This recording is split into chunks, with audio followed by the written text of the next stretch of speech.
اعوذ باللہ من الشیطان الرجیم بسم اللہ الرحمن الرحیم الحمد للہ الذی ہدانا لہذا وما كنا لنهتدي لولا ان هدانا الله لقد جاءت رسل ربنا بالحق والصلاة والسلام على رسول الثقلين محمود رب المشرقين والمغربين جد الحسن والحسن أبي القاسم محمد اللهم صل على محمد وعلى محمد وعجل فرج آل محمد وعطرته الطيبين الطاهرين المعصومين لا سيما الإمام المبين والكافي الحسين وغياث المضطر المستكين حجة الله على المخلوقين ووارث الأنبياء والمرسلين المنتظر المهدي اللهم صل على محمد وعلى محمد عجل الله تعالى له الفرج ولعنة الله على أعدائهم ومخالفيهم ومنكري فضائلهم ومناكبهم أجمعين أما بعد فقد قال الله سبحانه وتعالى في كتابه المجيد ويقول الذين كفروا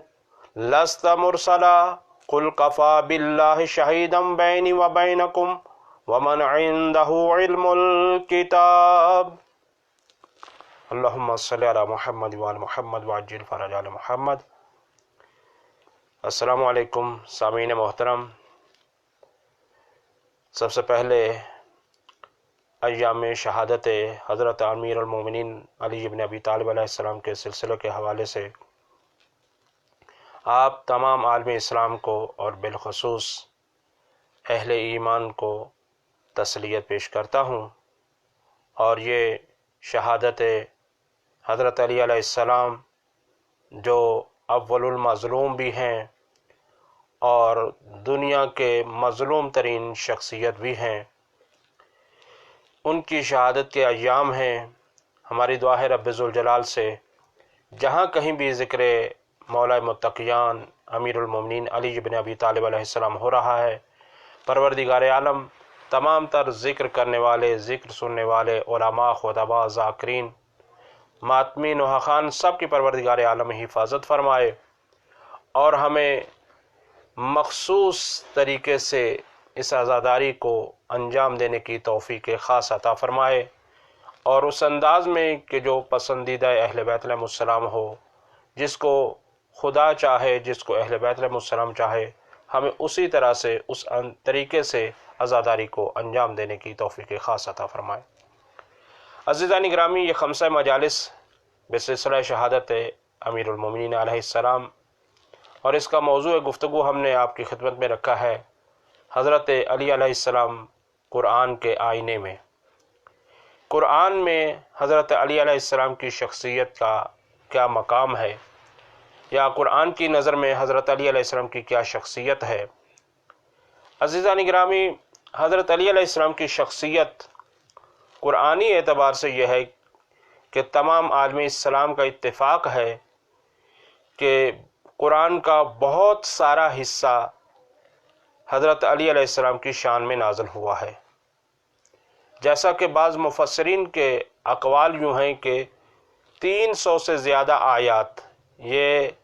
قول اہل سنت ہے کہ جو یہ کہتے ہیں کہ 300 سے زیادہ آیات حضرت علی علیہ السلام کی شان میں نازل ہوئی ہیں، اور اس میں سے بھی یہ ہے کہ خاص طور پر بیان کیا جاتا ہے کہ وہ آیات جس میں یا ایھا الذین آمنوا کا لفظ استعمال ہوا ہے، اس میں سب سے پہلی شخصیت جو اس آیت کی مصداق ہے وہ ہے حضرت علی علیہ السلام۔ عزیزان گرامی، اب دیکھنا یہ ہے کہ علی علیہ السلام کی شان و منزلت میں جب اتنی زیادہ آیات موجود ہیں تو اب ہم ان آیات کو کس انداز سے لے کر چلیں، تو ظاہر ہے کہ یہ مختصر سا خمسہ مجالس ہے اور اس میں تمام آیات کو تو بیان نہیں کیا جا سکتا، اور یہ بھی ایک بہت بڑا چیلنج تھا کہ کس آیت کا انتخاب کیا جائے تاکہ بیان کیا جائے کہ علی علیہ السلام کی شخصیت ہے۔ تو ذہن میں یہی آیا کہ کیوں نہ اس آیت کا انتخاب کیا جائے کہ جو حضرت علی علیہ السلام کو خود بہت پسند ہے، پورا قرآن ہی ان کو پسند ہے، لیکن جس پر مولا خود فخر کیا کرتے تھے کہ یہ آیت کا مصداق میں ہوں، لہٰذا یہ ہے کہ اس آیت کا انتخاب کیا ہے۔ عزیزان گرامی، یہ آیت سورہ رعد کی 43 نمبر آیت ہے،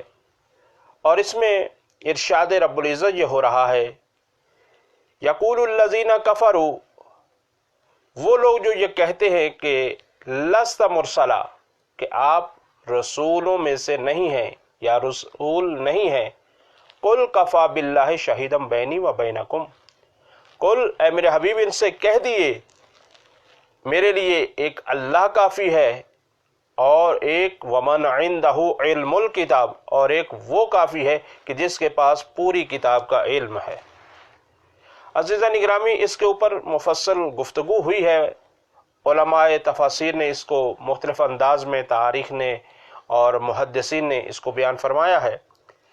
لیکن اس میں زیادہ جو اتفاق رائے ہے وہ یہ ہے کہ ومن عندہ علم الکتاب کے مصداق ذات حضرت علی علیہ السلام کی ذات ہے۔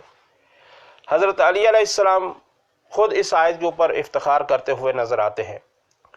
تو عزیزو، اس میں یہ دیکھنا ہے کہ قرآن ایک اللہ کی طرف سے ہدایت کی کتاب ہے، اور اللہ جب ہدایت کے لیے یہ کتاب کو بھیج رہا ہے تو اس کا جو بھی میٹر ہوگا وہ ہدایت پر مبنی ہوگا، وہ ہدایت کے لیے ہوگا۔ تو قرآن کی متعدد آیات اس انداز سے ہیں کہ جس میں حضرت علی علیہ السلام کی شان کو جیسے بیان کیا جاتا ہے، اب یہی دیکھنا ہوگا کہ قرآن کی اپنی عظمت بھی، اور پھر قرآن نے جو ان کو بیان کیا ہے ان کو بھی دیکھنا ہوگا۔ قرآن اپنے اعتبار سے، اپنے مفاہیم کے اعتبار سے، اور اپنے ایک تجلی نور پروردگار کے حوالے سے، کیونکہ یہ قرآن اسی ماہ مبارک رمضان میں نازل ہوا ہے، تو اس قرآن کی ایک حقیقت ہے، اور حقیقت یہ ہے کہ یہ تجلی نور الہیہ ہے۔ پروردگار عالم نے قرآن میں اپنی ذات کی تجلی فرمائی ہے، اور یہ ہے کہ یہ قرآن اپنے تمام تر مراحل سے گزرتا ہوا اور یہاں تک کہ یہ ہم تک پہنچا اور آج ہمارے سامنے ہے۔ عزیزان گرامی، یہ قرآن ہدایت کے لیے آیا اور اپنے اندر تمام علوم کو لے کر آیا، اور اس انداز سے قرآن یہ کہتا ہوا نظر آتا ہے کہ وَلَا رَطْبٍ وَلَا يَابِسٍ إِلَّا فِي كِتَابٍ مُبِينٍ،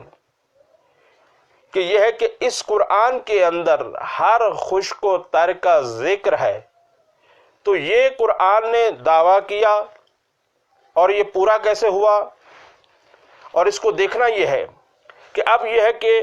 یہ قرآن نے کہہ دیا کہ قرآن کے اندر ہر خشک و تر کا ذکر موجود ہے،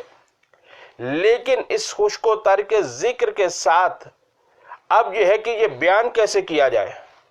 اس کو سمجھا کیسے جائے، سمجھایا کیسے جائے۔ تو عزیزان گرامی، حضرت علی علیہ السلام کی شخصیت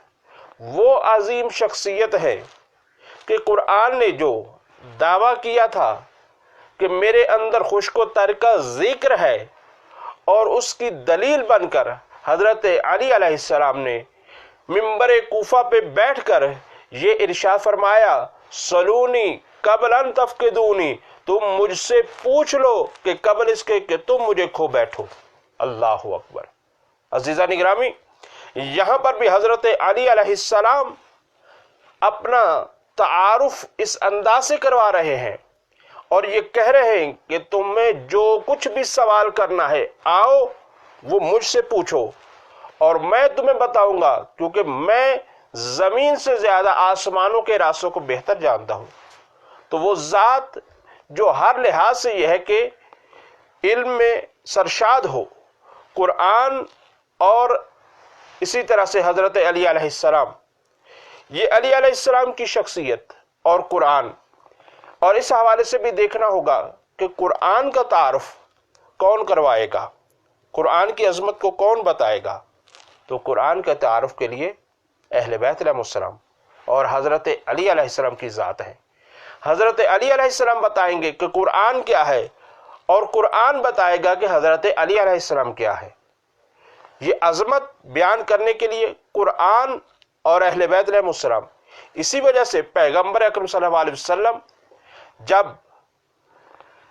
آخری مرتبہ بھی ارشاد فرماتے ہیں، اور بلکہ متعدد مقامات پر مسلسل اس چیز کا ذکر کرتے رہے اور فرماتے رہے، اور اس کو تمام مکاتب فکر اسلامیہ نے لکھا ہے،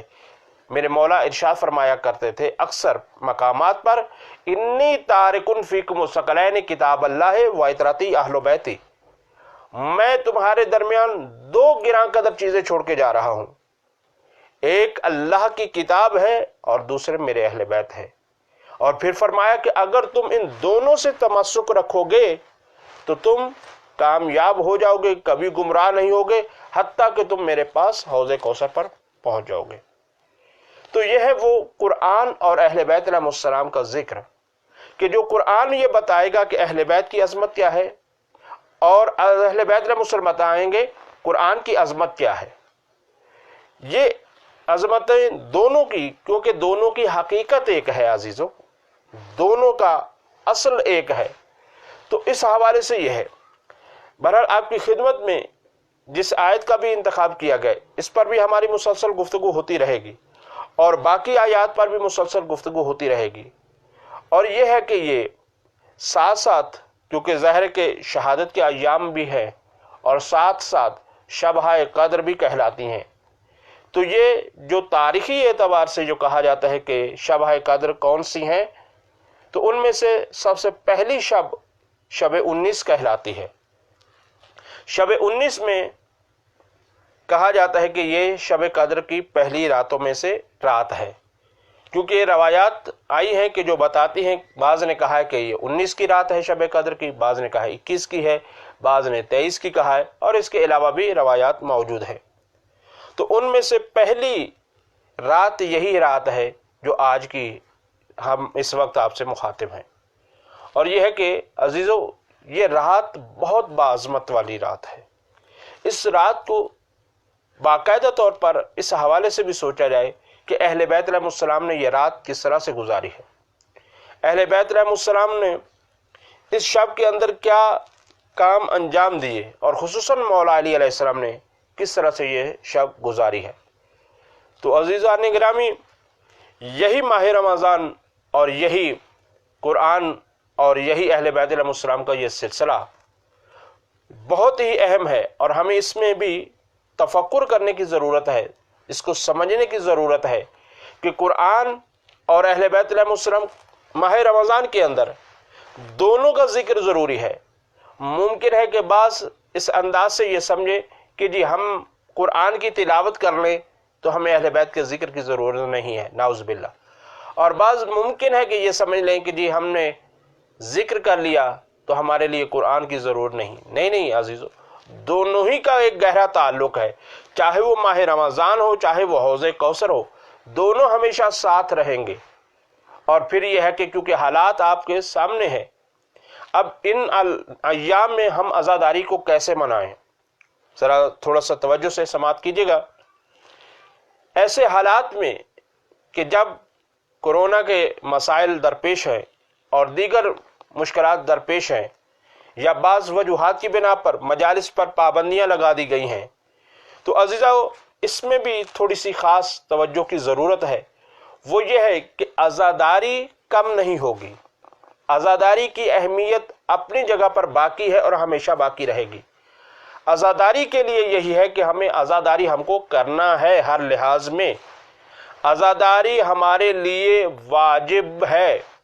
عزاداری ہمارے لیے شارگ حیات ہے، عزاداری ہمارا جیون ہے، عزاداری ہماری زندگی ہے، عزاداری ہمارا سب کچھ ہے عزیزو، ہم اس عزاداری کو کبھی نہیں چھوڑ سکتے۔ تو پھر ایسے حالات میں ہم کس انداز میں عزاداری کریں، کیسے عزاداری کریں؟ تو میں آپ کی خدمت میں ایک مثال پیش کیے دیتا ہوں، اور وہ یہ ہے کہ عزیزو، جیسا کہ آپ سمجھتے ہیں کہ نماز واجب ہے، نماز کے واجب ہونے میں کسی کو کوئی شک نہیں ہے، نماز ہمیشہ واجب ہے اور واجب رہتی ہے، لیکن اس کی بھی شرطیں ہیں۔ وہ شرطیں یہ ہے کہ اگر آپ کے پاس پانی میسر نہ ہو تو تیمم کر کے نماز پڑھی جاتی۔ اصل کیا ہے؟ وضو شرط ہے کہ وضو کیا جائے، لیکن اگر وضو کا پانی موجود نہ ہو تو کیا کرنا ہوتا ہے؟ تیمم کرنا ہوتا ہے۔ تو یہ ہے کہ نماز کی اہمیت خود اپنی جگہ پر ضروری ہے، اور اسی طرح سے یہ ہے کہ نماز ہر حال میں واجب ہے۔ اب یہی ہے شریعت کے اندر موجود ہے کہ اگر آپ نماز کھڑے ہو کر نہیں پڑھ سکتے تو بیٹھ کر پڑھ لیجئے، اگر بیٹھ کر بھی نہیں پڑھ سکتے تو لیٹ کے پڑھ لیجئے،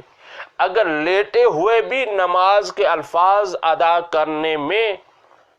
مشکل پیش آ رہی ہو تو تمام کا اتفاق یہ ہے کہ پھر اشاروں سے، اور اگر اشارے بھی نہ کر سکے تو پھر آدمی دل ہی دل میں نماز کا قصد کرے اور ارادہ کرے اور نماز کو ادا کرے۔ یعنی آپ نے دیکھا کہ نماز اپنے تمام تر مراحل میں نماز واجب ہے۔ اسی طرح سے عزاداری بھی ایسی چیز ہے کہ عزاداری بھی ہر حال میں واجب ہے، اس عزاداری میں کسی طرح کی کوئی کمی نہیں ہونی چاہیے، لیکن یہ ہے کہ بعض مسائل کی وجہ سے اگر کوئی پابندی ہوتی ہے اور کسی وجہ سے کوئی مشکلات پیش آتی ہیں تو پھر اس عزاداری کا انداز تبدیل کیا جائے گا، عزاداری کو ختم نہیں کیا جائے گا، اور نہ عزاداری ختم ہو سکتی ہے۔ عزاداری ہمیشہ باقی رہے گی، لیکن اس کا انداز تبدیل ہو جائے گا۔ کبھی ہم روڈ پہ آ کے، چوک پہ آ کر ہم عزاداری کرتے ہیں، اور اگر کسی مشکلات کی وجہ سے ہم اس انداز میں عزاداری نہ کر سکیں تو ہم اپنے گھروں میں بیٹھ کر عزاداری کر سکتے ہیں۔ ہمیں اپنے گھروں میں سیاہ لباس پہننا، اپنے گھروں کے اندر نوحہ، عزاداری، ماتمداری، یہ ہمارے اپنے اختیار میں ہے، اور ہمیں اس انداز میں اس عزاداری کو برپا کرنا ہوگا، اور یہ عزاداری ہمارے لیے، ہماری زندگیوں کے لیے ہمارے راہ نجات ہے۔ تو عزیزان گرامی، آپ کی خدمت میں عرض کر دیا ہے کہ عزاداری رکے گی نہیں، عزاداری کو روکنا نہیں ہے، اور نہ یہ رک سکتی ہے۔ یہ جس طرح سے جو بھی حالات ہو جائیں عزاداری ہوتی رہے گی، لیکن اس کا طریقہ کار فرق کرتا رہے گا، جیسے نماز کا طریقہ کار فرق کرتا رہتا ہے۔ تو یہ تھی میری گزارش ان ایام میں عزاداری کے حوالے سے، لیکن آپ اور ہم سب مل کر جہاں جس انداز میں جیسے بھی ممکن ہو ہمیں عزاداری کو انجام دینا ہے، اور خصوصاً اس میرے مولا متقیان کی عزاداری کہ جو امام جعفر صادق علیہ السلام فرماتے ہیں اللہم صلی علی محمد وآل محمد وعجل فرجہ، جو اول المظلوم ہے، جو سب سے بڑا یہ ذات مظلوموں کی ہے، اور یہ فیصلہ کرنا بہت مشکل ہوتا ہے کہ ہم یہ کہیں کہ آیا مولا علی علیہ السلام بڑے مظلوم ہیں یا مولا حسین علیہ السلام بڑے مظلوم ہیں۔ یہ فیصلہ بہت مشکل ہوتا ہے، لیکن اگر بعض انداز سے سوچا جائے اور فکر کیا جائے تو حضرت علی علیہ السلام کی ذات زیادہ مظلومات یہ نظر۔ تو یہی ہے کہ معصوم کا یہ بھی ارشاد گرامی ہے کہ انہوں نے فرمایا کہ ہمارے چاہنے والوں کی یہی پہچان ہے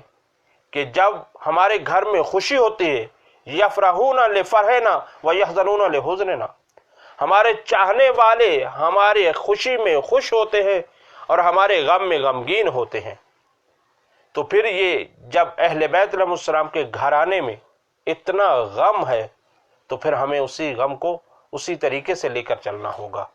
اور اسی طرح سے ہماری عزاداری کا سلسلہ جاری و ساری رہے گا۔ بس عزیزان گرامی، یہ قرآن ہے کہ جو ہمیں بتاتا ہے کہ مولا علی علیہ السلام کے کیا فضائل ہیں، کیا مراتب ہیں۔ انشاءاللہ تعالی یہ سلسلہ گفتگو اپنے منزل کی طرف بڑھتا رہے گا، لیکن ابھی یہی ہے تاریخی اعتبار سے اگر دیکھا جائے تو مولا علی علیہ السلام کی زندگی انتہائی مشکل ترین زندگی گزری، مختلف حالات سے گزری زندگی،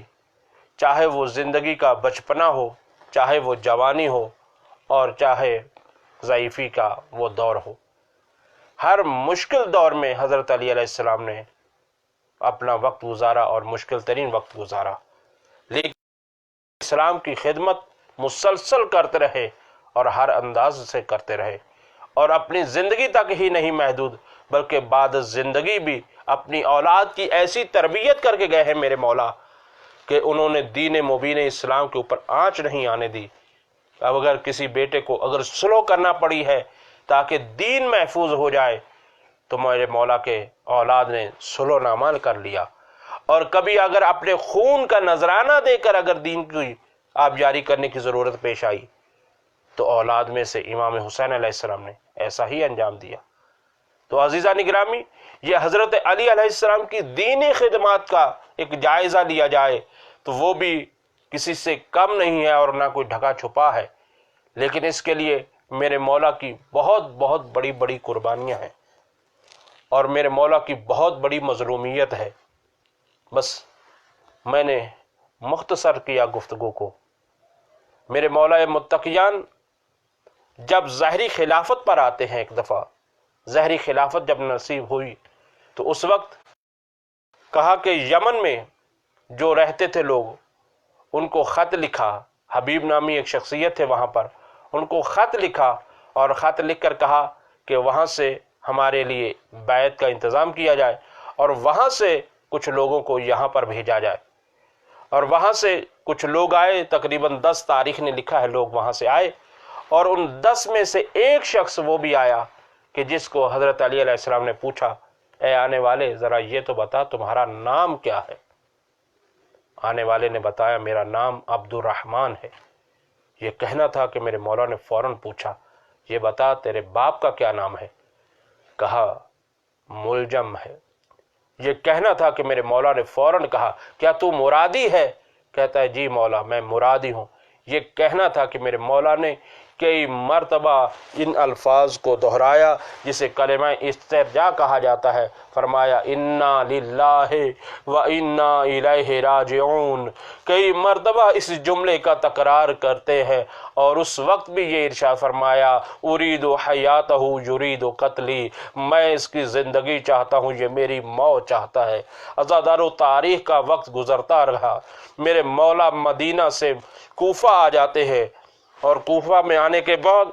میرے مولا متقیان علی علیہ السلام جب کوفہ میں آئے، اور کوفہ میں آنے کے بعد میرے مولا کو کوئی سکون نہیں مل رہا، مسلسل جنگوں پر جنگیں ہو رہی ہے، مختلف انداز پہ مولا پر سب و ستم کیا جا رہا ہے، مولا کے چاہنے والوں پر ظلم کیا جاتا ہے، میرے مولا کس انداز سے اپنی زندگی کو گزار رہے ہیں۔ لیکن عزادارو بس جنگ نہروان سے ایک دفعہ میرے مولا جب واپس آئے ہیں، اور آنے کے بعد یہی ماہ رمضان المبارک تھا کہ ایک مرتبہ کوفہ کے منبر پر آئے، اور آنے کے بعد فصیح و بلیغ خطبہ عطا فرمایا۔ ارشاد فرمانے کے بعد ایک مرتبہ دائیں طرف مخاطب ہوئے اور کہا یا ابا محمد، اے محمد کے باپ، یعنی امام حسن علیہ السلام کی کونیت ہے، ان کو مخاطب کر کے یہ ارشاد فرمایا کم مضى ایام شہرنا، اے بتا حسن بیٹا کہ کتنے دن گزر چکے ہیں ہمارے اس ماہ رمضان کے؟